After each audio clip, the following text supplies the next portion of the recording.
and be the first to know. This is the Commerce Show. Make Commerce Show with Comrade Lante Oriake, live on Facebook and YouTube. Like us, follow us, and be the first to know. This is the Commerce Show. Make Commerce Show with Comrade Lante Oriake, live on Facebook and YouTube. Like us, follow us, and be the first to know. This is the Commerce Show. Make Commerce Show with Comrade Lante Oriake, live on Facebook and YouTube. Like us, follow us, and be the first to know. This is the Commerce Show. Make Commerce Show with Comrade Lante Oriake, live on Facebook and YouTube. Like us, follow us, and be the first to know. This is the Commerce Show. Hello, a very good evening to you all, Edo people and Nigerians across the world. This is the Commerce Show, and this is our regular segment, the one we call the Comrade and Friends. I must apologize that we are starting this program far behind schedule. We've been struggling seriously with technical glitches here and there, but I'm glad we are here right now, and of course we're going to try to do justice to the subject matter of today. I've got the Musketeers in the house. Today we are complete, unlike last week and the week before, when we actually had one of the Musketeers actually not on ground. But now he's here, strong, hale and hearty with us. Of course, we equally have a guest, one who's going to join us to do justice to this topic. Unlike what you know about the Comrade Show, particularly this segment we call, the Comrade and Friends. Today we are not discussing the issue of insecurity. We are not discussing the issue of Nigerian politics. But today we want to take some time to look into some aspects of us, particularly as Edo people, the cultural aspect of the Edo people. We want to look at a lot of things around the Edo culture and a proper reason why Edos across the world, need to start looking inwards, need to start looking, and embracing those ideas that will bring about some sort of a cultural renaissance, a cultural rebirth, as it were.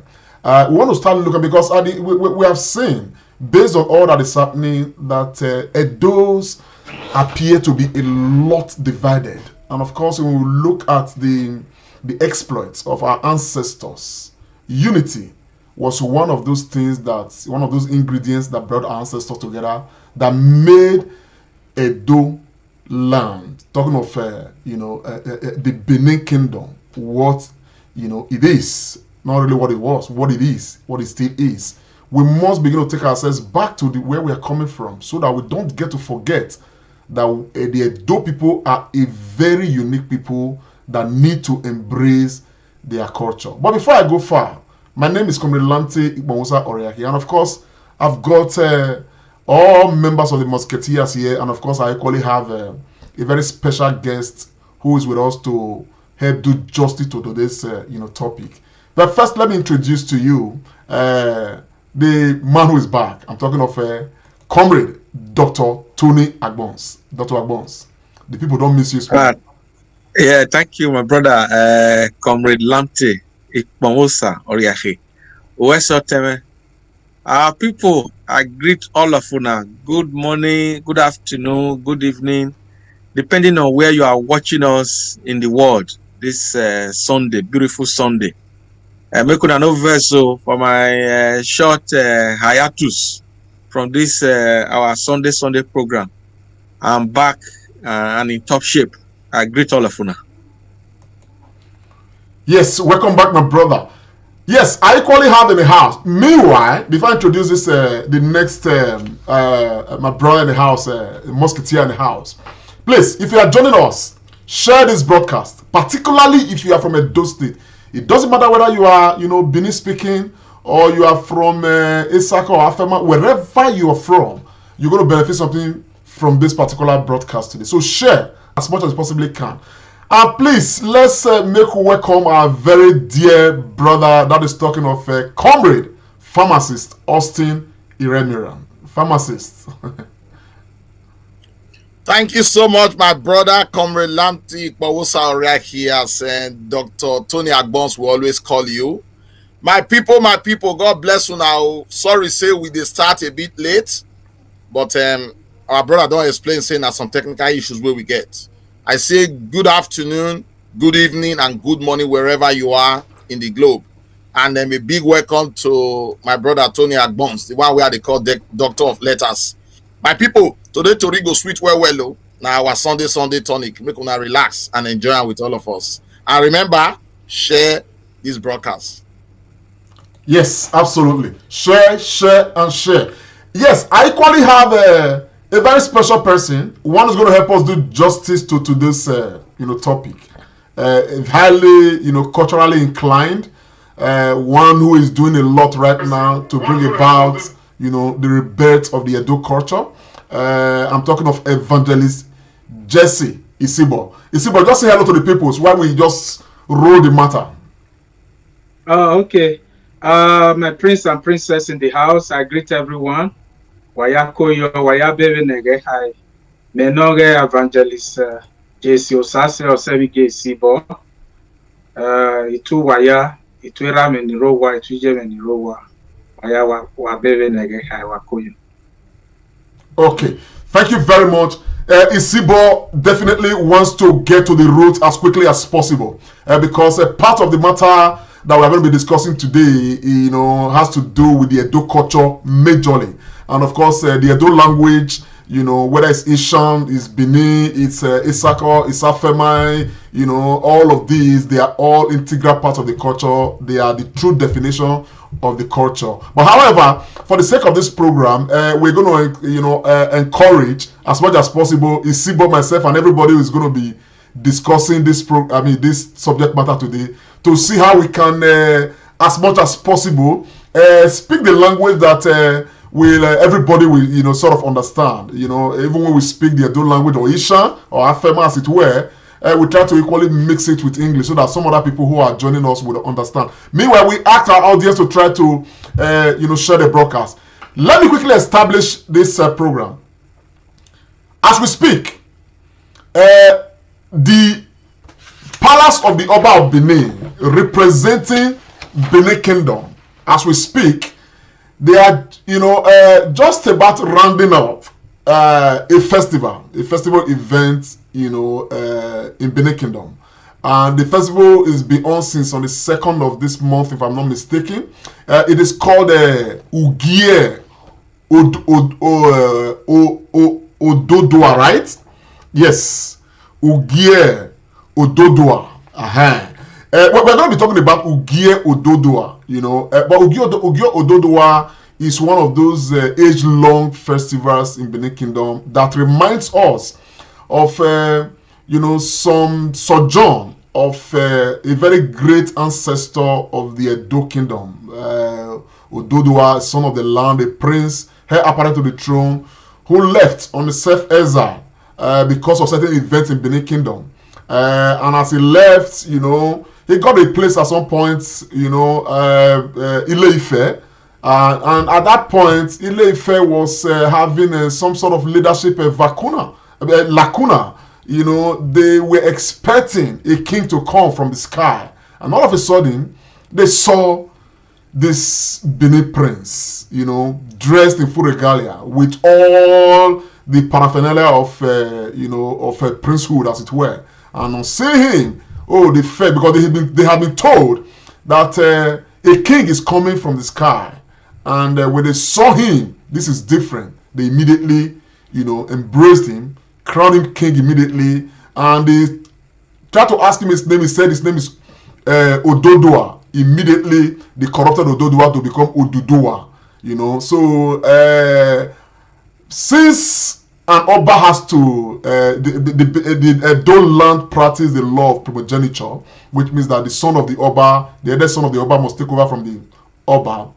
When the prince had left because of these events, Edo started having, her own lacuna, as it were, because nobody could become Oba, as it were, and of course later they got to know that the prince who went on self-exile is now a king in Ile-Ife. Of course, emissaries were sent to ask him to come back, but at this time years have passed. He's become very much used to the system over there in Ile-Ife, and all he had to do was to ask his eldest son Oromia to come down to Benin Kingdom to see if he can take over the throne. But on coming down, Oromia himself is a grown-up young man who has actually gotten accustomed to the ways of the Ile-Ife people and all of that. He couldn't really stay to provide that leadership, as it were. However, he left an offspring. But in this era, it was the era of the Ogisos in those days. He left an offspring, and that offspring became, Oba Ewuare the first, which was Oba, became, let me say, a borrowed, what's it called, a description of a king, as it were, in Edo land somehow, and all that. But some people try to distort this story, but historical facts, prove that this is actually the right story. No Oba came from the sky to become an Oba in Ile-Ife.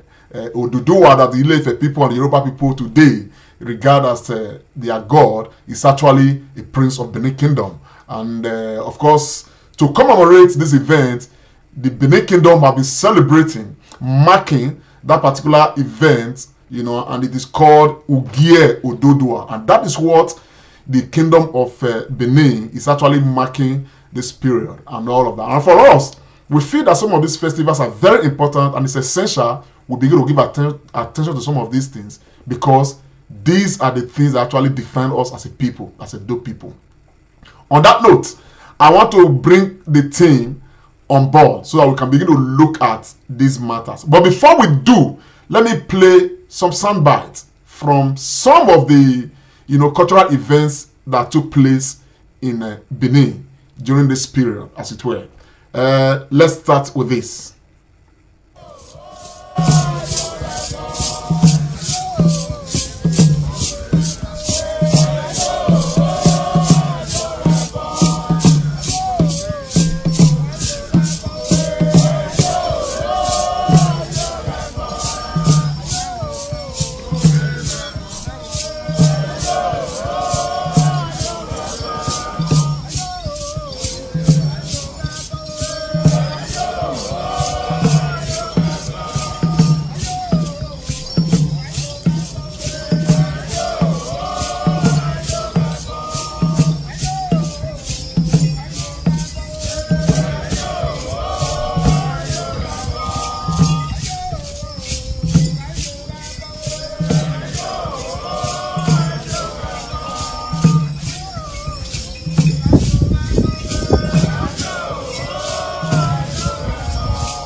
I therefore stand before you today as the 40th Oba of Benin.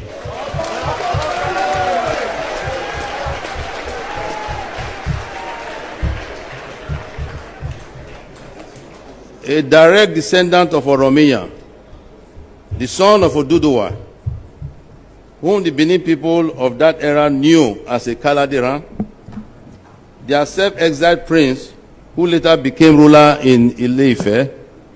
The Benin people recognize Ododua and his origin, but it is not our place to force this recognition on others outside our boundaries. The history of the world is a shared one, and there will certainly be unexpected connections in future.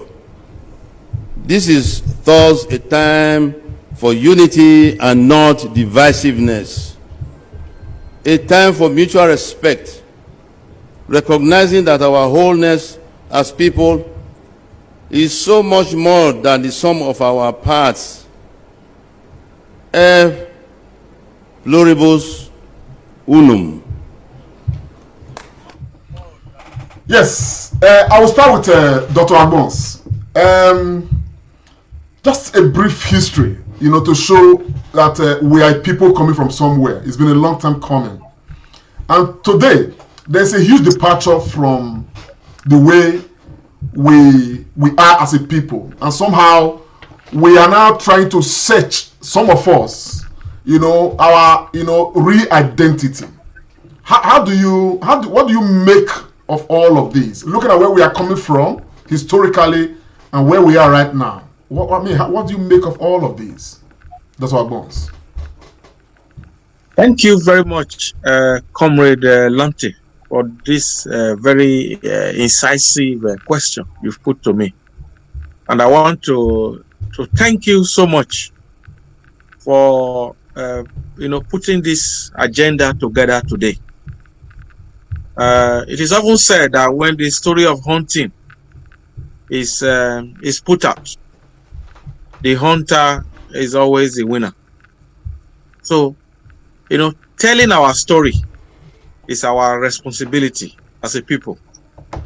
And if you look at our page right now, even when you were introducing and building the framework for this discussion, I could see some reactions from some people, and of course, what the Oba said, our distinguished monarch, His Royal Majesty Omonoba Nedo Okwakpolokpolo Oba Ewuare II Ogidigan, it's exactly what you have said. The history of our people have been so much distorted because we have been so quiet. And these ceremonies like this is Ododua. And like you said, this thing has been corrupted to Ododua when he went to Ile-Ife.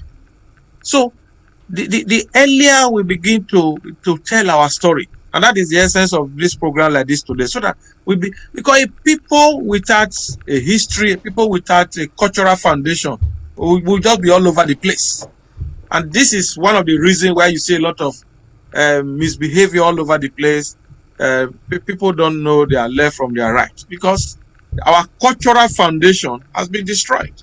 It is often said, I'm not a sociologist, but sociologists will tell you that if you want to destroy a people, you go after their culture and you kill them from there. But I'm very, very happy that there is a rebirth happening now, and as it is being championed by His Royal Majesty Oba Ewuare II Ogidigan. Yeah, because what I've seen is that because of our penchant for survivor, we don't. Other things have just gone to the back burner. So our children, they don't know where they come from, and all that. I'm going to talk about some things an experience I had in England some time ago at a birthday party. I felt ashamed that day. I'll talk about that later. But being that as it may, the celebration of this Ododua ceremony of the homecoming of Prince Oramiyan to Benin, his ancestral home, his original home, is something that we should all key into. That is my immediate submission for now, comrade. Thank you very much. Let me quickly. I will bring on Jesse very soon. But before I bring him on, I want to quickly ask Austin Eremere. Pharmacist, this is where we are. Culturally, we there's no doubt that most of us Edo people, we sort of have lost our identity, particularly now that westernization has come to take over a lot of things. There are people I have come across, particularly since the last 20 years, since this some of us started traveling out of Nigeria. There are people Edo people have met who are no longer Edo people, neither are they Europeans. They are neither here nor there. They look confused to me. Okay? Now, looking at where we are coming from, and the bulk of this kind of things happening right now to us, what do you make of this? All of this put together holistically. Thank you so much, my brother Comrade Lamti, and let me join Tony to thank you for this initiative today. Whilst you were talking about the story in the intro, I was just happy. There was a bit of joy in my heart because it reminds me of what we learned growing up in Edo State, to be precise, Benin City. I pride myself as one of the luckiest person, and for our viewers and for yourself as well, I am not a Benin boy, but I was born and bred up in Benin. I'm from Edo State, but I'm from the northern part of Edo State. I pride myself in saying that there is no language within Edo State, and indeed the old Bende, that I cannot say a word or two about. How was that made possible? It was made possible because around the last time of my primary school, they were still teaching this culture. We were still learning a bit of Ebedo 1. Even up to JSS 3, I remember doing Edo language in my JSS 3 exam. I don't know what is happening now, but just to support what you said, this is fast eroding because we are running away from our culture and our history. Like Tony said, the sociologists will say, take the history out, everything becomes distorted. I often ask myself this simple question that we read. In fact, it became a regular test question in our primary school leaving certificate. They would always ask Lamte and Tony and my brother Jesse, who discovered River Niger? And they are telling us that Mogo Park discovered River Niger. And the question I'm asking is, were people not living in that river before it came to discover it? But will you blame them? That's the history that they wrote. And for anybody picking it up, it will believe that River Niger only existed when Mogo Park discovered it. But to be frank, there were people in Africa living there already, living in Nigeria already. So we need to learn to tell our story. Time is fast spent. We are evening already. But I think what we are doing today with your initiative is the right step to reawaken this, because our history is rich, our culture is rich. It should not be taken away from us. Wherever we are truly Edos. Sometimes when I open my mouth and I talk, somebody say, are you from Edo State? So no matter how much I try to speak in the Queen's language, I have something that makes me really original. So I think it's very apt, it's very important that we talk about it, and we advise ourselves that our culture is rich, is very important, it is sweet, and it should be savored. Thank you very much. My brother, Mr. Jesse Isibo, I'm going to come to you right now. The reason why I left it late for you, because you are doing a lot right now to try to reawaken the culture of the Edo people, to make the Edo people more aware that even now, we had a chat with you earlier, and of course you expressed concern over the state of insecurity around the country right now, and of course, Jesse, you equally stated, that even though we've got to defend our home front, we must do it in a way that first of all establishes the idea that we are a united people. And if we must be united, we can only be united around our values and our culture. Okay? Now, looking at how fast our culture has been eroded and all of that, and looking at where we are coming from, particularly looking at the relevance, the donation had been, and all of that. What is your take? Based on what you're already doing. Yes.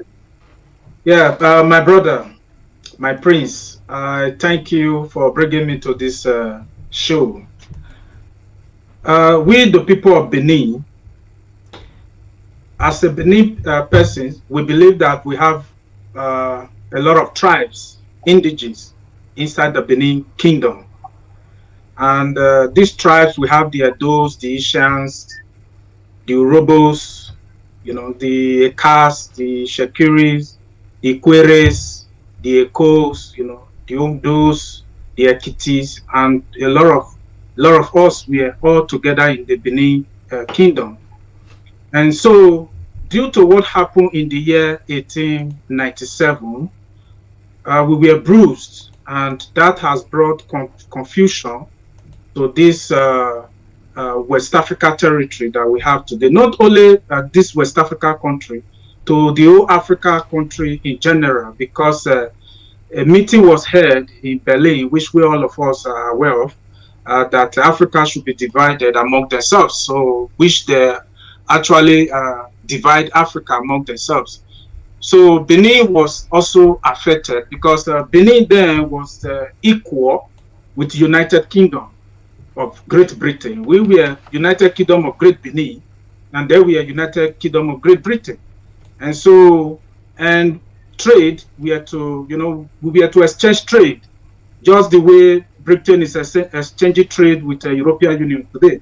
And the trade was not favorable because we are a sovereign nation. We have our own flag. We have our own embassy already in Portugal. So we already, a nation, a sovereign nation. So as a sovereign nation, when somebody is bringing a deal for you, not like Nigeria today, that nobody is feeling like Nigeria. Nigeria government will be signing a deal with another country and Nigeria will be losing. In Benin Empire or in Benin Kingdom, we don't do that because we have that spirit of, this is where this is our own country, But in Nigeria, it's not like that. So the deal that the British brought wasn't good enough, and our Oba have to reject it, and they were still insisting to have a deal. And this process, they said they want to come to Benin, and we'll be having Igwe festival, which is the same with the Passover of the Israelites, the Passover to cleansing the land, to thank God for our life, for making us, so we were celebrating it, and because it's a holy time, our Oba does not, welcome visitor, not just only Oba, all the Benin descendants who are celebrating Igwe. Everybody know that is the families, we all do it together. So with that particular time, it's not time for stranger. So, but these people still refuse and they push ahead. And so as a sovereign nation, you have to defend yourself. So that is what our people did. They defended themselves, and at the end, the British lost some soldiers. And before you know it, Telegram have already got into UK, and they have to set up a panel, and immediately they have to send 1,200 soldiers with warship from direct from Liverpool here to Benin, and they have to also contact other of their British base in South Africa and other places. And when they even got to Nigeria, they already have captured other tribes, especially the Wazobia tribes. They have already conquered them. So now they took some of these people and add to their army to attack the Benin people, which it was the Eka kingdom. Even after Benin City fell, It was a Car kingdom that fell last. So why am I saying all these things? Is because do not blame any Benin indigenous today who, even the Ekas, are struggling with their own. The Igbos from the other side have invaded, and now the real Eka language has been dent. You understand? So not just Eka, not just the Edo speaking, not just even the Urobo alone. Is it the Eko you want to talk about? In Lagos, which is the Eko we gave to that place, Idun Umota, Iduolia, Idun Masabene. What am I trying to say? With the Benin, that is how we name street. You understand? Idu Mota, Idu Mota. I am Idu Mota that they are not saying today. So the Beninese have been brutalized. I keep saying that the only way for us to move forward is we have to unite. Now that the security threat is going on in Nigeria, we are not the ones. Since 1960, even when it was our own Benin indige, Atoni Nauro, who dared to stand up, he stood up and demand for independence, thinking that when the independent come, you know, we Beninese, we always like to govern ourselves, thinking when the independent come, we will be free. And then these British people get angry because of what? Because when they wanted to finish us in 1897, we still stand. And now it's still the same people still asking for independence. Where the three Wazobia are there, they kept quiet. You know, so at the end, the independent were granted, and this independent were also shared to the Wazobia, and they left with the Beninese alone. So who are the Beninese? The Urobos, the Edos, the Shekiri, the Jaws, the Asians, all of them, they left us alone. That he have to take another strength again from our father Akenzwa to pick up the fight again to enable us have Midwest. How long are they going to be stressing us like this? Now Nigeria is already the unrest in Nigeria. Okay, Jesse, sorry, I have to interject. You know, just for you to, so that we can allow these other guys to equally make some input. Now, given where we are, okay, you have a movement. Okay, now what is actually the aim of your movement? Given all these things you have explained and many more, what are you guys aiming to do? Yes, our aim is very simple. We are restoring the sovereignty of Benin. That is our aims. To restore the sovereignty of Benin. We were a sovereign nation before the British came. The document, everything is there. So we are not like other people who just brought something out that is not even part of the geographical space of Nigeria today. So we are people who are unique. So the aims is very simple. We are asking and we are telling all the Beninese to wake up. We are not slaves. We are free men.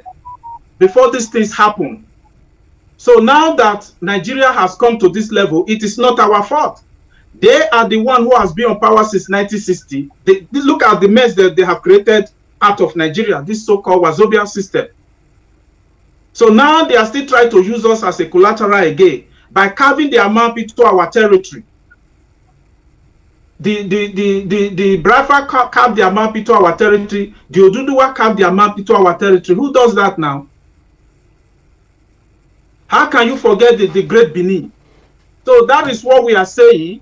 We are not fighting anybody. We are not asking anybody not to do what they are doing. But we are also saying that they should not forget that we are also here because we actually are the owner of this territory that they are talking about. So that is our aim. That's your aim. Nice to know. I will quickly, before I come to Agbos, I want to quickly go to Austin Remiran. Comrade Austin Remiran, you've listened to Jesse. What do you make of all that he's saying right now? And you know, everything he's saying right now, you know, how relevant are these things to where you envision the Edo Kingdom now, you know, to go? Yeah. Let me thank my brother Jesse, for going through those historical antecedents. I think we know them, but there are two things I would like to touch on. First, we need to take possession of our history. Probably we haven't done it enough. Many people are not aware. So this program will be one good avenue. But again, for you to fight your history and let people know your history, we, the Edos, and indeed Benin, should take control of this initiative. How do we do it? One, by introducing history back again to our schools. For those of us that have families, introducing the cultural values of what it takes to be from that kingdom. Because if we don't do this and get ourselves aware and ready and informed, it may just be difficult, because we need to go back to the drawing board. History is there. We need to open it again and begin to practice our true cultural values. Whether you are a Christian, you are a Muslim, there's a cultural value attached to you from where you come from. That doesn't make you a pagan, but you must acknowledge that. So it's first thing we need to collectively call ourselves together to know our history, regroup, rearrange, so that we can have strength. Let me shock you. Somewhere in Argentina, they practice the Shango ceremony. We don't even do it anymore. So those Yorubas in Nigeria don't even do it anymore. So we have lost over time our cultural heritage. We have to go back. If what JC is talking about is to see reality, we must first equip ourselves. In your program a few weeks ago, you talked about this. Our language, our culture, who we are, where we are. Do we know them? Those in contemporary Edo State, are they aware of our cultural values? Do we know where we are coming from? Do we know our history? So there is a lot cut out for us. But for us first, what we need to do is to equip ourselves by our culture and our history, letting our children and children's children know where we are coming from. It can be protected and be guided. Then we can realize this oneness of the Edo Kingdom. Splendid. I will go to Dr. Agbons now. Agbons, we need to take possession of our history. According to Austin Remira. How well do we need to do this if this is actually that relevant? What must we do to take possession of our history and get everything to move forward? Dr. Agbons. Yeah, thank you, Lante. And I must thank you, Evangelist Isibo, for all the historical facts you put on the table. Yeah, thank you, Austin, thank you so much for the points you have also established. Like I said at the beginning of this program. Dr. Agbons, just 1 second. Let me see if this caller is calling for this program. Hello. Go ahead, Dr. Agbons, because we've lost the call. So what I was trying to say is that what you don't value, there's always that propensity for it to be abused. We need to value our own things. We need to value it. That is why I must tell you, Comrade Lante, that's why I respect the Indian people. Yes. They don't joke with their culture. But our own, even when you are even saying it, people are challenging you. Look, some of the history we have today were passed to us by our grandfathers, our fathers, through oral tradition. What is oral tradition? We tell our stories to our children. And then when they also have children, they tell their story to their children. So because it's not everything that can be written down. It's not. Even if you look at even the Bible, I'm sure we are all Christians. Even the Bible, he said, there's a point in the Bible where he said that if everything that Jesus Christ did, if they were to be written down, the Bible said that not all the book in the world will be enough to write it. Also, I don't know if you have read that portion of the Bible. Yeah. Exactly. So it's not everything that can be written down, because these days when you just even talk about it, people say, okay, where they write down, it doesn't have to be written. These are oral tradition. And I'm really, really pleased with that clip that you played today. And I'm sure the Oba made that speech during his coronation a few years ago. I think so. So these are facts that have been established, and not things that we can, because we need to put value in our culture. When we put it, a lot of the nonsense going on in our society will stop. There will be respect. There will be responsibility. People will know their boundaries. Because what we have now is that people don't know their boundaries. You see young people, they talk to elders anyhow. Even the elders, they talk to the young ones anyhow. So this is the time, and I'm happy with what the evangelist Isibo said. This is the time for us to redefine our cultural value. This is the time for us to define it again. So culture is very important. Let me just give an example. You see the British, because of the maintenance of their culture via the monarchy, if I tell you that it has even become something of economic prosperity for them. Do you know how many people visit the UK just to come and look at the palace, Buckingham Palace, where the Queen is, just to look, and it brings a lot of prosperity. So this is how people do things.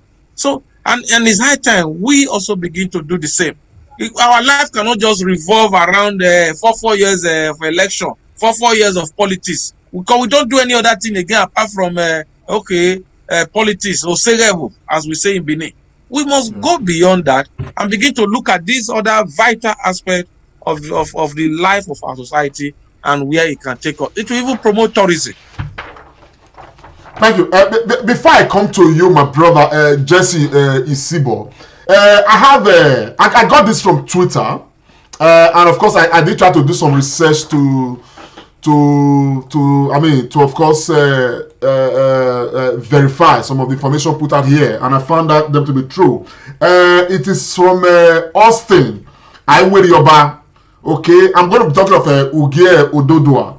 He said Omonoba Ere Soye. Okay, no, it started from here, I think. He said the ceremony was initially instituted by Omonoba Ewuare I in memory of his grandfather Ikaladiran or Izodua. In the 16th century, he said Omonoba Esige added some rituals, probably Christian fasting rites, to the ceremony. Then in the 18th century, then he went further to say Omonoba Eresoye further modified the festivity by adding other rites. Further he replaced the original mask worn by Ododua masquerades with bronze ones modeled after the mask worn by masquerades of the Osa Nuzala, the deified hero of the people of Uzala. I want to ask you, my brother Jesse, today, almost every cultural festivity that we have is being branded ritual, particularly by the very large, religious, Christian body that we have, and even Islamic body. We celebrate the Web Festival. Edo people, they want to run away. They don't want to be associated with it at all, and all of that. And these are the things that define us. These are the things that define us as a people. Now I want to ask you, from a perspective of what you are doing, what do you think we need to do collectively to make our people, whether they are Christians or Muslim, whatever, understand that our festivals are festivals. They are not necessarily rituals, because some of the things we celebrate, St. Valentine, this one, the other one, they are festival of other people's culture, but because it's coming from people with white skin, we marry them. So what do we do from your own point of view to begin to make us appreciate our own and equally begin to brand them and make them global festivities, as it were? I'm talking to you, Jesse. Yeah, thank you very much. A lot of our people are getting it wrong. We, the Beninese, Oba Gebo, do Oba Gebo, Oba Gebo, and Oba Maya, Yansi Anatima, Oba Ewuare. Meaning what? Meaning my Gebo. So what am I trying to say is that some of these things that became like idol were libraries. Libraries in the sense that is the same thing the Israelites are doing. You see, the stick of Abraham was handed over to, Isaac, handed over to Jacob, and so forth. The same thing is the Ewuare we have. In some family, you can have 10, 20. depends on, how long they have been able to put themselves together. So on the process of putting on these things, and because we realize it that spirit also is alive and they are with us and we are with them. So when some of us are eating, they just drop food, like, because your grandfather, these things that represent them. It's passed over, to one family to the next of kin to the other one, So you put food there. It doesn't mean that you are worshiping or you are worshiping that thing. It's just because you are conscious in the spirit and you feel them around you and you feel that, you should just give out something. So our people is actually don't understand that before Christianity came, whatsoever Christianity brought, that is why I keep telling them that we already have it. That is why in Benin, you don't take somebody's wife. It's there now. You don't lie on someone. You don't insult your father and your mother. You don't, all those things is how we are not just religious people, we were living it. That is what we call culture. It was our culture, our way of life. It's our way of life to respect our mother, our father. So those things that we are in the commandment that some Christians are carrying today, and we begin to feel it in a religious way. In the Benin way, it was our living. So that is what we should go back to. We were living it. So it became our culture. So for us to get it right, we must understand how we were living. So, and we have to reawaken it, so that everybody will know that this is who we are. That is why when in the olden days, and all the Benin's were big. So that means we were. This is Ivie, for those who may not know. Yeah. So we were people with one mind, decent, intelligent, humble. That is why we be a prince and princess. So if you don't know, how can somebody who, like me now, in my mother's side, Ewuare, Ewuare, or Bijime Oberanaga Eoloni Geduma. How can you say that I'm not a royal person?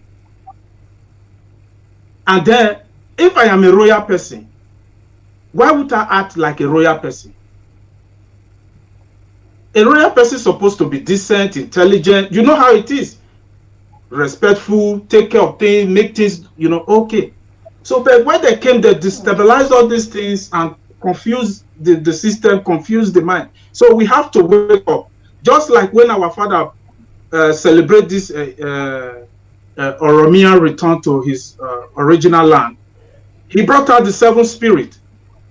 You understand? This seven spirit is still the seven spirit that is in the book of Revelation, that talks about the seven candles and the seven spirit of God. It's still the same.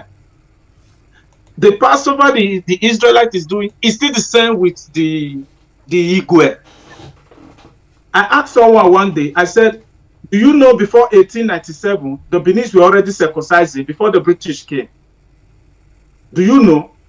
I hope you are aware that the Benis have already started circumcising before they brought Christianity to us. So who taught us circumcision? So if it is, we are not in the spirit, if we are not that who we say we are. So we have already been living, and not just living, we were doing it, we were practicing it, we were living it. But now, those things is gone. So that is why there is confusion in the land. That is where so we have to go back and live the living. That is, and live the life. So that is the only way, Thank you very much. I want to quickly go to Austin. Austin, is Christianity a problem? Let me not cap it with Christianity. Foreign religion, Christian, Islam, are they problems to our culture? Now, I want to take it from this light. I remember as a young person when I was growing up, one Idioma who had one mango tree very close to my house. We call that mango tree pure mango. It is so sweet, my brother. All Idioma needed to do was to tie some woman and some red, clothes and white, chalk around the mango tree. Even if the mango tree falls down, You can't take it because of the fear of what is tied around the mango tree. We have fear, not to do bad things because we're told you will do certain things that the spirit will definitely reprimand you and all of that. But today, Christianity, for many of us who practice Christianity, is not excuse to escape all of those things. And our society is not getting better for it. Have we become enslaved to these foreign religions that we now practice? Thank you so much, my brother Lamte. I'm going to answer that question in twofold. The first one, I will say yes. Second, I will say no. And I will give my reasons for this. I think those that brought this religion to us, they were very clever. They saw two things that were lacking in the then Africa, and they manipulated those two things to create where we are now. So what they first did, going back to what Tony said, if I want to take control of you, I will distort your history and your culture. So those are our forefathers that fought for us and knew where they were going to. They made them not to be alive somehow. Subsequently, other generations that came after had no history fully to hold onto. That was one. Secondly, we fell in love with the things that other people were doing, not regarding our own to be unique. I give you an example. In modern day world, there are some rich people in Nigeria who are comfortable to order pizza from England so that it will be delivered in the evening for them to eat. So the idea of that wanting to throw what is yours away gave us out fully. And as religion began to progress, remember they brought education, they brought everything. People begin to see that what we were doing before, which was not different from what they gave us, appeared to be appealing, and we began to throw our culture away. What you just said just now, and Mr. Isibo also said that again. There is nothing in the Bible that was not in our culture. I grew up. Hello? Should I go ahead? Go ahead. We can hear you. I grew up learning those things. Lamte, there are certain things as I speak to you now that I cannot do. Not that I don't want to do them, but my father drove it into my head. I believe I'm among one of the few young people that have never smoked. Not because I would not like to smoke. My friends, I love what they were doing there, but it was drilled. And another thing my father also ate, that he told me that a man does not wear ring unless you are married. Today, you see many young boys, they wear ring and chain and gold in their neck, on their neck. I cannot do that because it was drilling me. So those were the things that went away from us. That educate this Christian religion, maybe Muslim and Christianity now became appealing, and we threw away what we already have. And that brings me to another question. As the world is changing, even we with our tradition and beliefs, we have to modernize, but we must not remove the original. So even like in this country where we are, there was a time where they were killing witches in central London. Yeah. There was a time they were doing all that, but they have to modernize and change. Those things are still done, but they are done with modernity. So even if you become an MP today, you must go and dig well before the Queen, where you will use the sword to touch your back and touch everything. Those are still tradition, but it's been modernized in a way that it gives an outlook that things are going well. So to answer your question right, like I've said, it's two ways. And because our people were selfish, we now converted religion to business, which is what is happening in modern day Nigeria as well. So I would say yes, it came to distort our religion, but because we didn't understand what it was before. So everybody begin to look for those things that are sweet, that is not in your pocket. Whereas everything that made us real and proper was there. If it was in modern day Benin, olden days Benin, if you steal some quantum of money like they steal in government now, by the evening you would have been dead. So our culture was very sweet and very unique. Like Jesse said, you are not allowed to take somebody's wife. That opior or a mango with a red rope, you dare not touch it.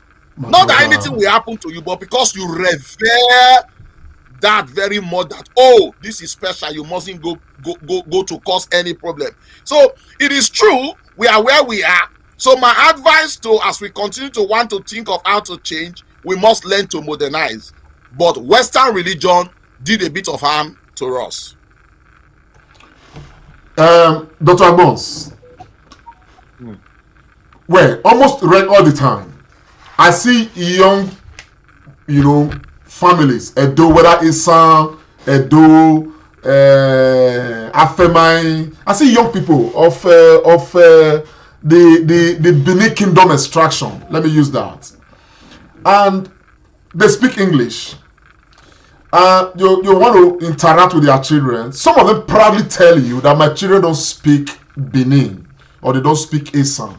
They proudly tell you that even in Benin, in the land, in Edo land, so an Edo young girl in her teens will proudly tell you, I don't speak Benin. The question I want to answer, all of these is all part of the issues of erosion. How do we rescue ourselves from this menace? Because from what we see, people can come out and tell you that in another 50 to 100 years, we may have lost the language completely. And that's a major aspect of our identity. But how do we begin to rescue ourselves from this sinking boat? Yeah, thank you very much. I think most of us who are parents now, even including myself speaking, we are very much guilty of what you have just said now. Not speaking and teaching our language to our children, especially those of us who maybe by marriage have married outside Benin or Edo. So we're really guilty. But I think as part of this rebirth, we have to go back, but it is never too late, and teach our children. That is one thing I like about the Yorubas. They make sure that their children, they speak, because English, a child will always speak that anyway, especially in school. So we as parents, it is our responsibility, whether you are the woman or the man that understand the language, we have to teach our children that. That's number one. Then number two, in our states, like Austin have mentioned at the beginning of this program, we will need to put more emphasis on Edo language as a subject. So we did Edo language in secondary school in the 80s and 90s. So I don't think most schools do it, especially the private one. So the government has to come in this to promote, because language is the major part of culture. And like you said, at the rate we are going, if we continue like this, in about 40-50 years time, our language will go extinct. Linguistics, I have a friend who's a linguist based in Abuja. He tells me that some languages have already gone extinct in the world. And some languages that people they used to speak some 60-70 years ago, that nobody is speaking it now. Just like the way animals go extinct, it will just become like a dinosaur, and people begin to say, oh, it did not exist, it existed. So we'll get to that point. So teach our children, and then our schools start to be in our curriculum, especially in our state, Edo.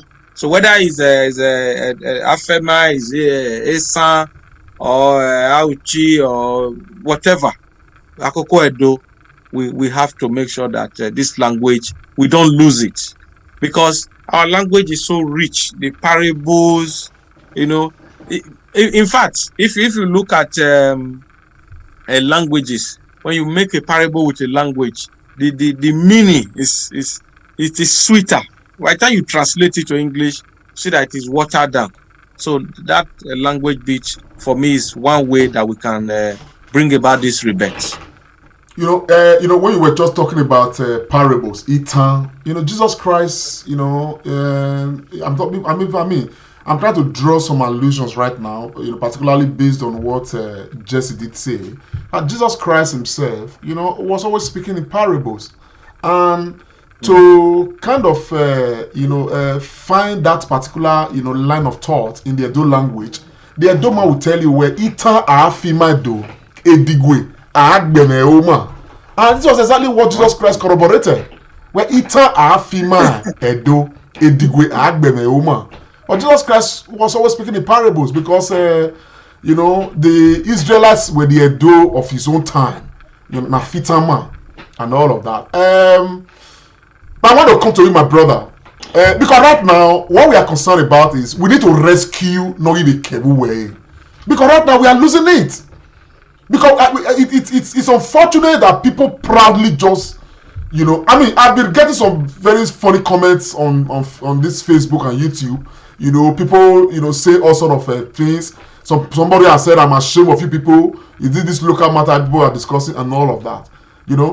This loss of identity, Mr. Jesse Isibo, apart from the things you have mentioned, what do we, the ordinary Edo people, need to start doing that we have not mentioned here to get these things back? Yes.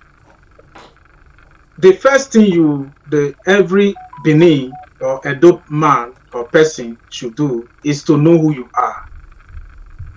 You understand? All of us that is here now, we are in different countries, and yet you know that even when you stand with the indigenous of that country, you know who you are. So we have to know that today, I keep telling people that the reason why Nigeria problem is very difficult to solve is because Nigeria as a name does not have ancestors. And the few ancestors he has, they are ancestors that is angry among themselves. You understand? Unlike we Benin, we have an ancestor that is as old as ancient of days. You understand? So we must realize who we are. I called somebody prince. He said, oh, he's a prince, but he's not feeling like a prince. Must you be Prince Charles before you know? In Benin, that is why Manamo Runimatwe.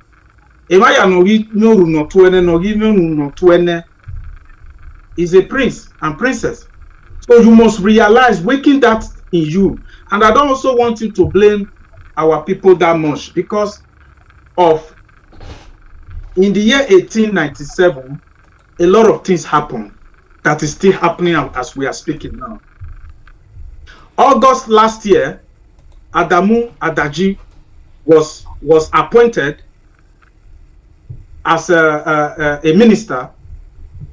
He was the person who also came now and signed or changed the document that the deputy governor withdraw, the Edo State government withdraw their signature from. What am I trying to say is that Benin's have since 1897 bullying, unnecessary bullying. So people that have been bullied, they now felt that, oh, what can we do rather than to embrace, since our culture has been in the Christian way, they will tell you that what you are doing is wrong. I keep telling them that this is what, if you are a spiritual Christian, which Jesus Christ always said we should be. That is why he said that God is looking for those who will worship him in spirit and in truth. He didn't say God is looking for those who will worship him in church or in religion. So if you are a Christian and you say you are worshiping God in spirit and in truth, and you are saying you don't know the spirit of that is backing Benin or backing the constitution, the things that make up Benin, that means you are not a Christian now. So you must realize you have to wake up your spiritual being to enable you live the way God has created you to live as a Benin. Be proud of your language. Speak it. You see, Wike was proud to tell the whole world that he's a Benin person. But they ask him, why are you not speaking the language? What about the names? What happened to Wike is also happening in Benin City as we are talking now. A Benin man will be bearing Yoruba name. But to us, it was because of the system of the empire then, just like here in UK. As long as you are here and they gave birth to you here, you are a citizen. That is how it was in the olden days in all the empires. Even if they are driving you as a slave, they drive you enter Benin territory. Automatically, you are not a Benin and you become safe. So, and we give you the benefit of a citizen also will be extended to you. So on that level, we became friendly. We loved them. We married them. You know, we even speak their language without forcing them to speak our own because of our kindness and our spirit of accepting people. But we must realize as a people that no matter how you love someone, you must not love that person more than yourself. You can only love the person as yourself. You know, so that is why you have to also keep your identity to enable the next person who you are loving not to pollute your own mind or your own person, just as the way it has happening today. That a lot of Benin person will not come out, he will not be telling you is this or is that. Or some Benin will come out, he will tell you that I'm Benin. They will be bullying him. The one, our father in Lagos came out and he said that he's a Benin man, the chair he's sitting upon is a Benin chair. Everybody was there. They were attacking him. This talk, this one talk against him because he claimed he's a Benin. We are Benin. And we are proud of it. All of us, if our brothers in our extended brothers are claiming and they are saying they are Benin, what about the roots? So if you are not standing up for yourself, you should be ashamed for yourself. I keep telling people that the movement does not have a leader. We are all, are you not Benin? We are all the leader, and the Almighty God and our ancestors are the one leading us to awaken us, so that we can become that. Do you know what your forefather did? I was reading a book here in library here in UK, and how the Benin, the city was. Do you know that every house in Benin then we were having brass, you know, all these things that they stole and brought to UK. Many was in the house, outside, design a house that in the night when we light our street light, it reflects to those images, and everywhere becomes so bright that in the night you will be seeing everywhere. That is hundreds of years ago. But look at we today. There is no difference, rather than the difference is then we know who we are, and now we don't know who we are. That is the only difference. So the moment we know who we are now, that is why we are calling on the intellectuals, you know, all the Benins, that we should all join hands together. Let's present our case to those that matters. Let's work with the Portuguese that we have our embassy, the first embassy with. Let's work with the UN. Let's ask them to carve out the territory of Benin the way they carve Israel out from Palestinian land. So we cannot continue living like this. So saying we should begin to, in the school, we know what happened. The government have to remove history. So there is always a gender. Somebody that can come, a letter, I mean, what is it called? Agreement that you want to sign, after you have corrected it, you give it to the secretary to go and type. The type, instead of bringing what you corrected, they brought their own, and you sign it without even knowing. Is that not reasonable act? Now they have succeeded in the cabinets and put for one. We cannot take this anymore. You understand? Not just only in our languages, the pain that they are putting upon us is breaking us down. That is why, because the system of Nigeria, that is why Benima cannot be saying I'm Yoruba. Benima cannot be saying I'm Igbo. The reason why, because the system is cut into three. You have either to be Igbo to become president, or you have to be Yoruba to become president, or you have to become Hausa to become president. Do they tell you that you have to become Edo to become, or Benin to become president? No. So for you to be able to key into politics or this or that, you have to start. No, we are not like that. So apparently, you are arguing for Benin sovereignty. Yes. Okay. Um,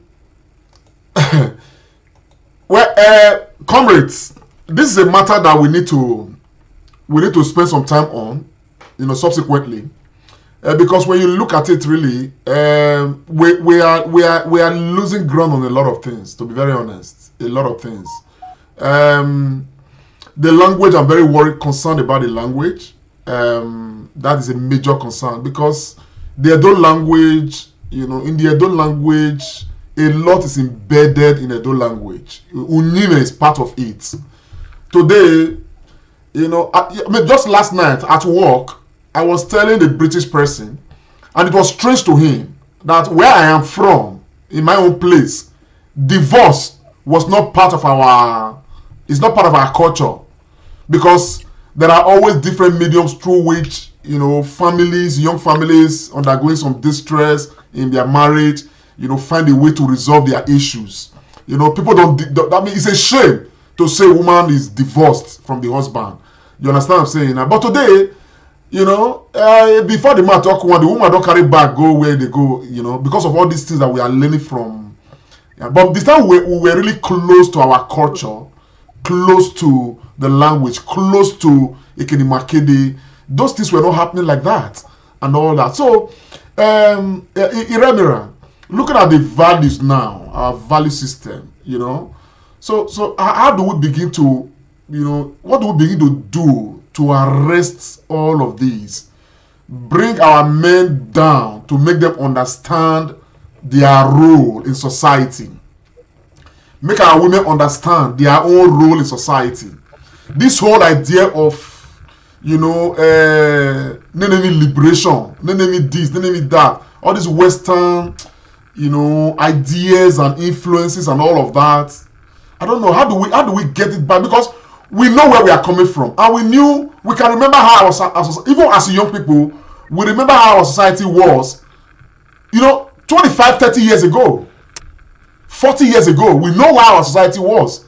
We know how it is right now with the present generation. So how do we get these things back, Iremira? Thank you so much, my brother Lamte. To be frank, a lot has changed. When Mr. Jesse was talking just now, I was just trying to remember a lot of things. You see, our way of governance, it's unfortunate that we still have to go back to the British, although I don't like to continue to blame them, because now we know how do we move forward. You know the way they made governance in Nigeria, trying to create this oneness when we were not one, actually is also part of the problem. Some people from Benin had to take Yoruba names in order to get employment and to get promotion in civil service. If we had kept our regional system, all this there would have been no problem. So the government and way of administration has done more harm, not only to Benin Kingdom, it has watered down the revered Northern Kingdom, it has watered down even the Western region and even the Eastern region. So while we are also suffering from political malady, we are also suffering from cultural malady as well. I think the only way to go now is to come together to redefine things again and to bring back that cultural stuff back in the burner. And like Tony said, we need to start from families, because that is the backbone of everything that we do. I so much like the Asians. Every Asian born in this country, and the Chinese, they don't speak English in their family house. They only speak the language.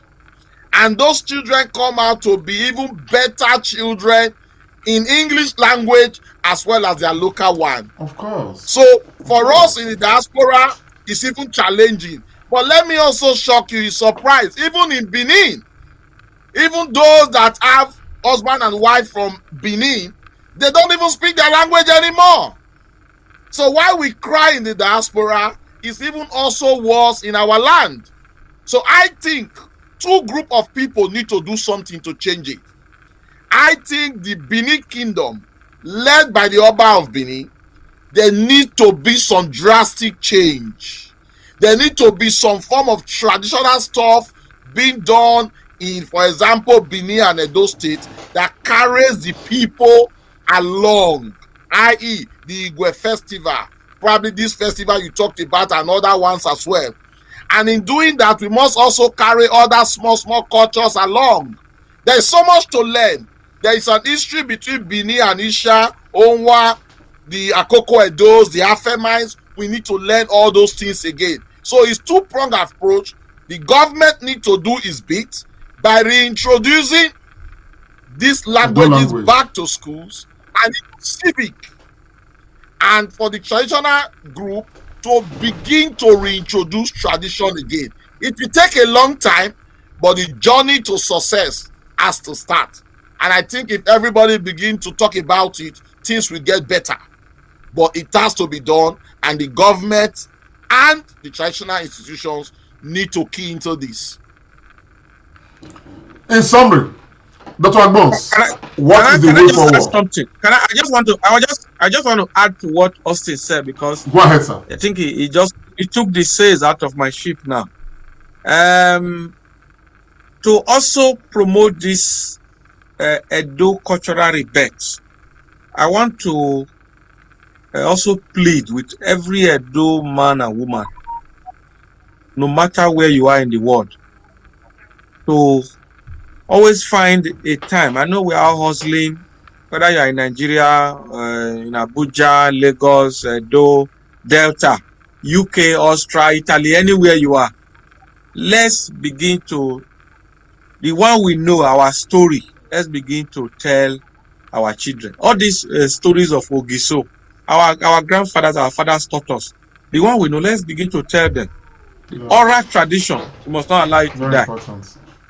There is this Benin historian, Dr. Eka Gosa, I swear. I want to say it again. Let's go and Google him. He has over 13 books. The man is a surgeon, but he didn't prevent him from being an historian on Edo culture and our history and everything. Because a people that does not understand their history, they cannot know their present and know what to do in the future. That is very common. And Dr. Aisien, he once said something. I'm going to quote him. He said, when an old man dies in Africa, a library is set ablaze. This is oral tradition. When an old man dies in Africa, a library is set ablaze. In fact, some of the stories my grandfather told not just me, myself and my siblings, I wish I recorded them, because some of them I cannot even remember now. Oh. But at the end of those stories, Lamte, you know all these things now. I know, Austin, my brother. My brother is stable. At the end of these stories, they will not give us a moral lesson. Moral lesson.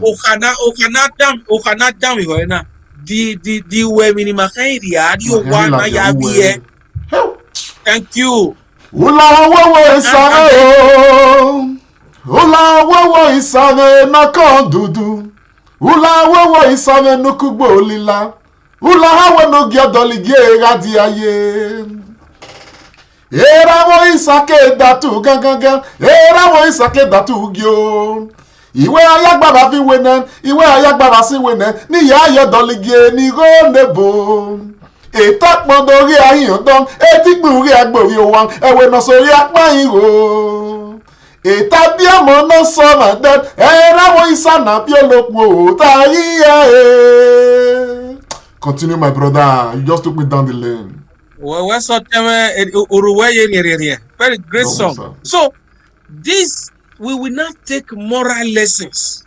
And then you find out that as we were growing in the street in Benin, in Benin those days, when certain things happen, you will be hearing the voice of your mother or your father or your grandfather.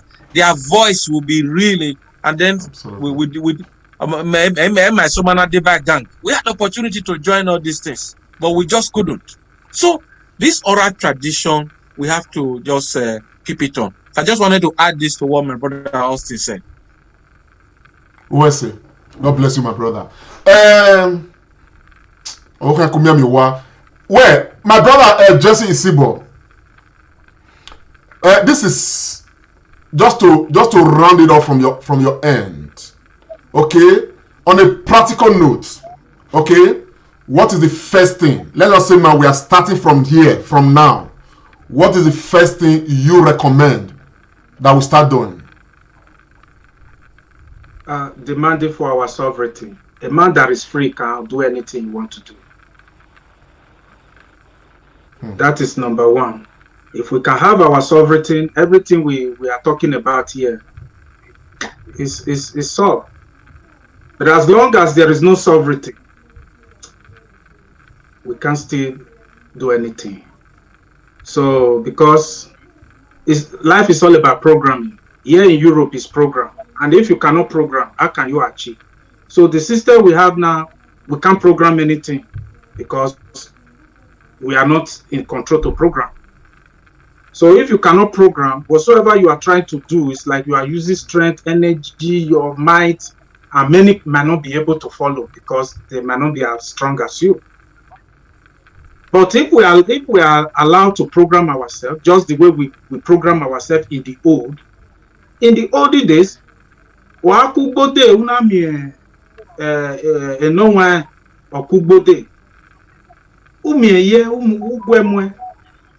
because we were umuha, because it was part of you to have mercy to those who is a little bit weak in strength. It was a duty and to respect others.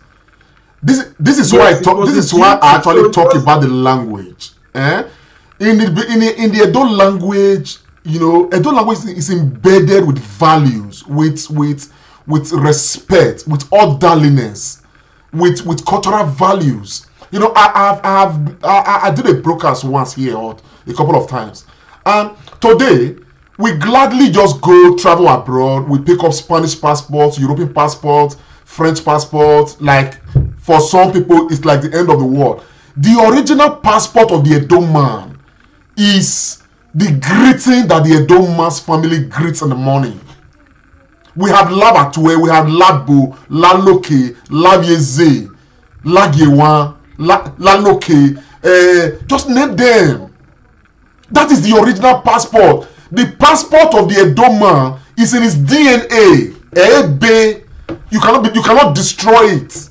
That's your identity. That when you greet that in that your own Urunuwatweni, the real Edo man will identify and locate you and know exactly where your family root is from. Edo was so well organized, and we have lost. Yeah, to cut you short, brother. That is why we are looking for our new. That is why we are looking for our new world, a reborn, a new state.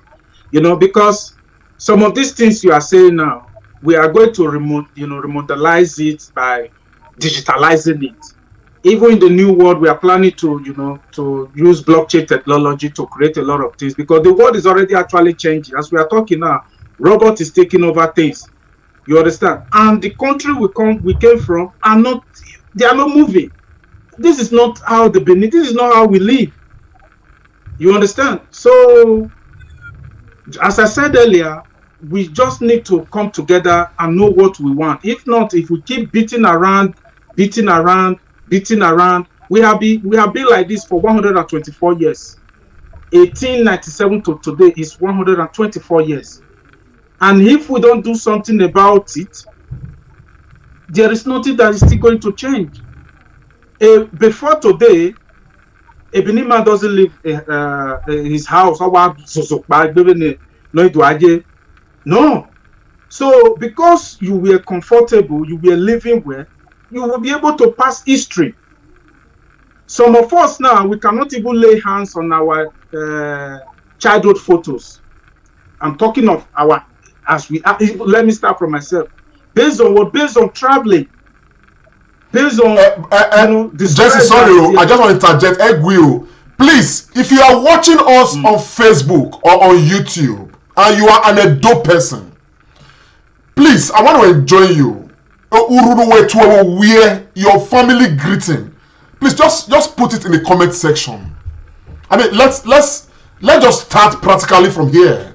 You know, I already see my sister, Sister Felicia. She has written Lamogun as her own family greeting. That's her own original passport. Put your passport in the comment section. We like to have a review of these, and definitely we'll come back to this subject matter, you know, subsequently, you know, on this platform. Go ahead, my brother. Just round off with your own this thing, and you know, we'll move on. Okay.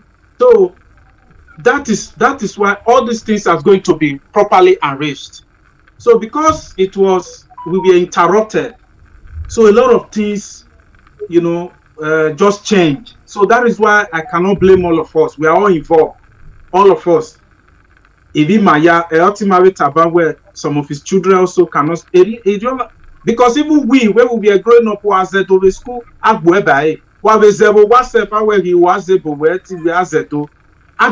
without knowing that we were, because of the system that the white people brought. So without knowing that, automatically they just want to finish us. Or school or because we zedo, I won't real bother. Do you know how painful it is? I won't stress about even an agberula or agbasayo for speaking Edo. So what does that mean? It means the language should die. So where we are now, we should not blame anybody. Rather, we should blame what make us to be here, which was happened in 1897. Because if not, if our forefather could do things 300 years ago that is still baffling, the whole world is still wonders, how did these people do it? How do you think if they did not put a break 124 years ago to now, Later. How do you think you will be? Do you think you will be at this level, or do you think the Benin City would have still been? No. So what I'm trying to say is that let us not blame our people. Rather, we should focus on the solution by reorganizing ourselves and finding a way to have our sovereignty as a nation, so that we can be able to decide for ourselves, lay rules and regulations for ourselves, and we will be able to obey it, and our life will be okay. Very good. So that Thank is you so very much, my brother. Thank you, Wesikabo. Nigerians, Edo people, especially across the world, I want to thank you all. We've got to the point where we need to round up with this broadcast. I want to apologize once again that we started late, but I will want to recognize a few persons who did write, their greeting. OZ Felix Lakun, very good. Yes, my sister Dr. Loretta Lakun. Yes, Osayen Rume Lakun. Yes, so Prince Osayende Lagesan, very well. Steve Osara Lagesan. Bobby Efiona Ye Latose, God bless you, my brother. Amos Iyamu Labieze. Patience Rabo Labieze. Omowayahin. Festus Akbos Laiso, thank you so much. Raphael Osazogie Laiso De Laiso, thank you very much. Christian Ekbowosa Oloke, thank you so very much. Elvis Obosa Lagesa Omowayahin. And this is your original passport. Stella Ehiora Lagesa. Yes, so a passport to Wanahina. Almost a power Laloke. There you are, you are somebody. Elvis Obosa Labo Oviobunua Omohin. Isoke Enabulele Lamogun. I see you. Omohin. Lamogun. Egbobani Hiwo. Yes, Kevin Osunde Labo. Wonderful. A few of us still do. Wagima Moe. Philip Omohime Isena. God bless you, my brother. God bless you. Isena. Yes, Kevin Dehe. Lamekon, God bless you. Gold, Labieze. Tony, Osayoge, Laiwo. Walawo. If you are a dope person, wherever you are across this world, please, if you've got children, from this minute, from this discourse we've had, please start from, making it imperative that your children no longer greet you good morning, or good morning, or buenos dias, or whatever. They should start greeting you, your family greeting. Every family in Edo land, either is a Benin speaking, Isan speaking, what's it called, Isako. We have greetings that we greet. Let's start from there. We may have missed it, but let us start from there, because there is so much embedded in the Edo language. We cannot afford to miss it. Like Jesse Isibo has said, we are all going to join hands together. We are going to dedicate this platform to, of course, the culture of the Edo people. We have talked about the stories, our stories, our histories. I'm going to be getting some professionals that we're going to be engaging to be telling us some of those histories that we need, to get abreast with, to get reacquainted with. But in those histories, there lies so much moral lessons that we can learn. And we cannot afford to close our eyes. We cannot afford to run away from these. Now, mind you, Christianity is a huge tool, but we must know how to manage Christianity and our own tradition as a people. Even Jesus Christ said, he said, I did not come to abolish the law, but I came to fulfill it. He went further. He said, what is Caesar, give unto Caesar, and what is the Lord, give unto the Lord. So which means that if we are sensible, okay, our own traditional values can exist pari passu with the Christian religion, particularly when a lot of what is in the Bible is actually being practiced practically in the Edo, traditional setting. We cannot kill our Igwe festival. That's our own. We cannot kill our Ugie Ododua. That's our own. We cannot. We have so many of them. If I have a number of festivals here, Ihieku, Ugie Eroba, Emobon, Agwe, Ugiogun. These are our things. And beyond the Benin speaking people, we have Ohonem Women Festival of Lulea or one people. We have Adu Ikuku Festival of Afemais. We have Ukbe Festivals of Esan. We have Irele Festival of the Esan people. We have Oto Oromi Festival of Esan people, Esan clan. We have Ivame or Ororwe Festival of Uzala. We have Orimian Festival of Oguta. We cannot, what's it called, make these things, turn them into a fetish. These things that we cannot go close to. They are not fetish. These things have histories behind them. Histories, that were laid, by the lives, lived by our ancestors. Histories that remind us of who we are, where we are coming from, the exploits of our ancestors, their challenges. We must know these things. That way we'll be able to appreciate where we are right now, and we can effectively plan for our future. From the lessons we have learned today from Jesse, we understand that this Nigeria contraction right now, that we call a state, is one that, like Dr. Agmos rightly put, is plaguing us. It's not making us the Edo people express ourselves. And this is where this issue of renaissance, this rebirth, is very important. So if you don't know some, I think it is time for us to start waking up. Because when we wake up and we can see properly, we probably can plan better for ourselves. Let us not place our own language, whether it's San Urobo or Afemai, Onwa, the Benin Kingdom. Let's not relegate, the language that we speak. Because oftentimes we have done that. Jesse correctly said that. In some setting, when you speak Benin language, they will flog you. In some setting, if I remember back then in the school, when I speak Edo language, some people say you are too local. I'm a local person. I'm not ashamed of that. We must accept that. Let's be local first.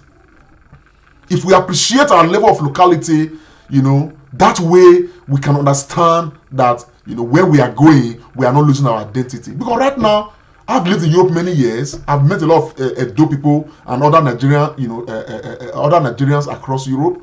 There are people who have completely lost where they are coming from, and yet they cannot be where they are. They are now in a state of purgatory, living in purgatory. In some setting, you can call them confused. They are neither here nor there. Well, he who have ears, let him hear. But as for us, from this comedy show, we are going to dedicate some time to talking about these, our stories, our culture, our histories, and those things, and all of that. Doing some practical lessons like we just did just now with people, writing their greetings and all of that. We start with that. Akibasu, and let the motivation begin from there.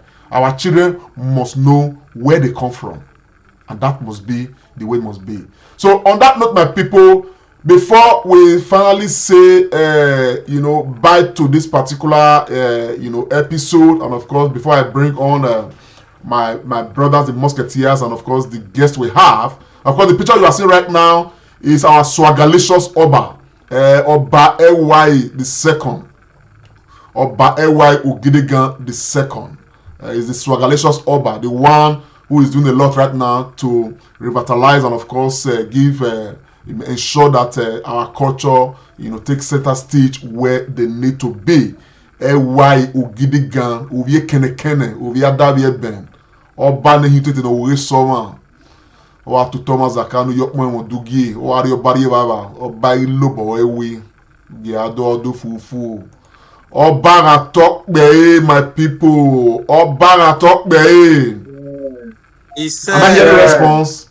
Well, yeah, let me quickly remind you, Edo people, that on Saturday the 15th, which is just next Saturday, the governor of Edo State, Governor Godwin Obaseki, is going to be having an interactive section with Edo people all across the world. The event is going to be by 7 p.m. Nigerian time on Saturday. The governor of Edo State, I'm sure some members of the Edo Transition Committee too will be available. And of course, they want to be telling us, the road so far. You can see the poster right there. If you check the Comrade Show wall, you will see the poster is going to be everywhere all across the internet. All you need to do is to click a link that is attached to it. That link will enable you register, and when you register, another link will be generated that will be sent to your email. It is the one that is sent to your email that you will use on that day to directly access the meeting. Now on this occasion, it is going to be an occasion where if you are part of the meeting, you will have a chance to ask the governor, questions. I know people have a lot of questions that they want to ask the governor. So many questions. Bless.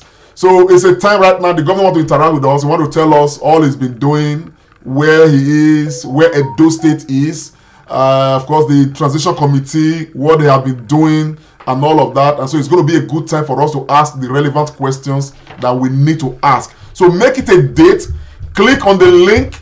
The Comrade Show will be live with this program. There are so many other platforms that are going to be live with this program, but on YouTube and on Facebook, Comrade Show is going to be live with this broadcast. So please do well to register and have the link generated so you can be part of this to interact with the governor of Edo State. I already posted to you Edo State Transition Committee, the road so far, live. The Governor Obaseki live with Edo State Indigenes worldwide. Saturday the 15th of May 2021. The time is 7 p.m. Nigerian time.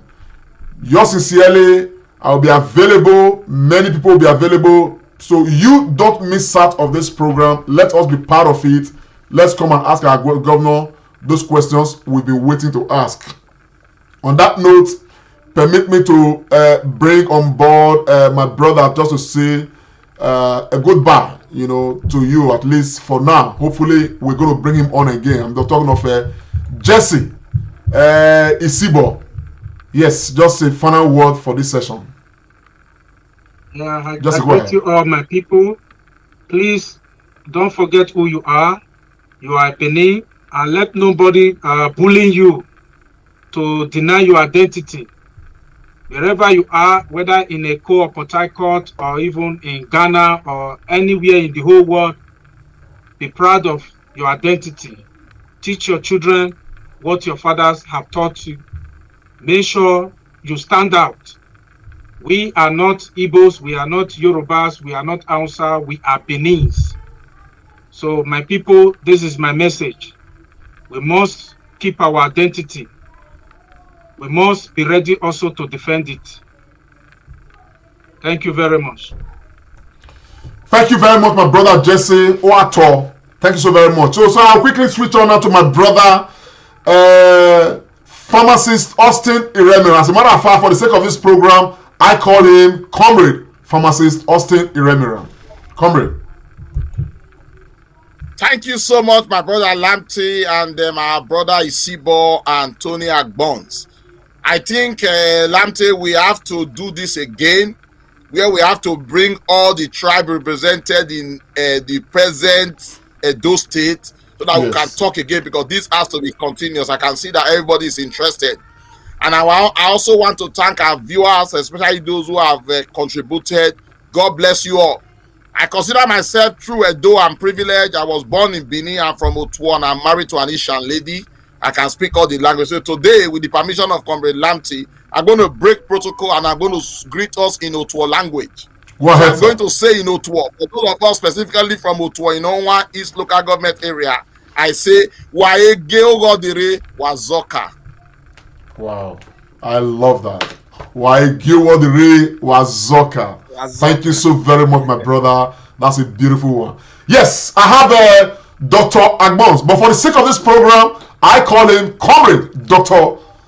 Tony Agbons. Thank you, my brother. I'm also going to stand on existing protocol, like pharmacist Iremira, to ask the comrade and our host to give me permission to speak my Benin language. Iwie donu zomo, amaze wawa kawi. The French will say bonjour.